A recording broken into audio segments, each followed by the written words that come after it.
కేరళ ఎన్నికలకు కాంగ్రెస్ పార్టీ రేవంత్ రెడ్డి గారు తెలంగాణ నుంచి 1000 కోట్ల రూపాయలు కేరళకు తీసుకుపోతుండని చెప్పేసి కేటీఆర్ గారు పచ్చి అబద్ధాలు విష ప్రచారం చేసే ప్రయత్నం వారు చేస్తూ ఉన్నారు. వారిలాగా తెలంగాణ రాష్ట్రంలో 9 సంవత్సరాల కాలం పాటు అధికారం నుండి వాళ్ళ బీఆర్ఎస్ పార్టీ అకౌంట్ లో దేశంలోనే అత్యంత కాస్ట్లీ ప్రాంతీయ పార్టీ 1650 కోట్ల రూపాయలు వారి అకౌంట్లు ఉన్నాయి.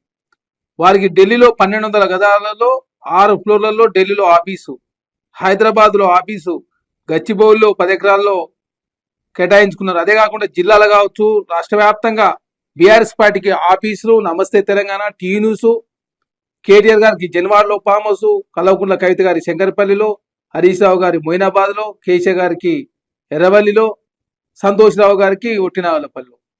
వాళ్ళలాగా తెలంగాణ రాష్ట్రంలో అవినీతి పాల్పడ్డట్టుగా కాంగ్రెస్ ప్రభుత్వం మీద విషయం చెప్పే ప్రయత్నం కేటీఆర్ గారు చేస్తా ఉన్నారు. ఇక్కడ అవినీతి పాల్పడ్డది బీఆర్ఎస్ పార్టీ. తెలంగాణను దివాలా తీపించింది బీఆర్ఎస్ పార్టీ. 70,000 కోట్ల అప్పు 7 లక్షల కోట్లు అయింది. 1,20,000 కోట్ల రూపాయలు ఇరిగేషన్ ప్రాజెక్టుల మీద అని చెప్పేసి కాళేశ్వరంలో 1,20,000 కోట్ల రూపాయల అంచనాతో ప్రారంభించి దాదాపు 90,000 కోట్ల రూపాయలు ఖర్చు పెట్టినా ఒక ఎకరం కూడా బారని పరిస్థితి. అందులో 30% కమిషన్ తీసుకురు. 2 లక్షల కోట్ల రూపాయలు 9 సంవత్సరాల కాలంలోనే ఇరిగేషన్ ప్రాజెక్టు మీద ఖర్చు పెట్టి పాలమూరు రంగారెడ్డి కావచ్చు, సీతారామ ప్రాజెక్టు కావచ్చు, సమ్మక్క సారక్క కావచ్చు, కలవకుర్తి ఎత్తిపోతల పథకం ఏ ప్రాజెక్టు కూడా పూర్తి కాలేదు. కానీ తెలంగాణ సంపదను దోసుకున్నారు.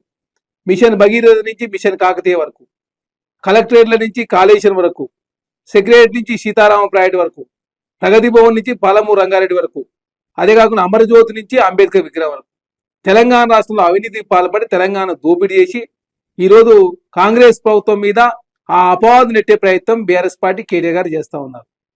మా ముఖ్యమంత్రి రేవంత్ రెడ్డి గారు మాట్లాడుతూ తెలంగాణ రాష్ట్రంలో కాంగ్రెస్ పార్టీ 40 లక్షల పైగా సభ్యత్వం ఉంది, మా కార్యకర్తలు అనుకుంటే 1000 కోట్ల రూపాయలు జమ చేసి పెద్ద సమస్య కాదని చెప్పేసి మా ముఖ్యమంత్రి గారు మాట్లాడారు.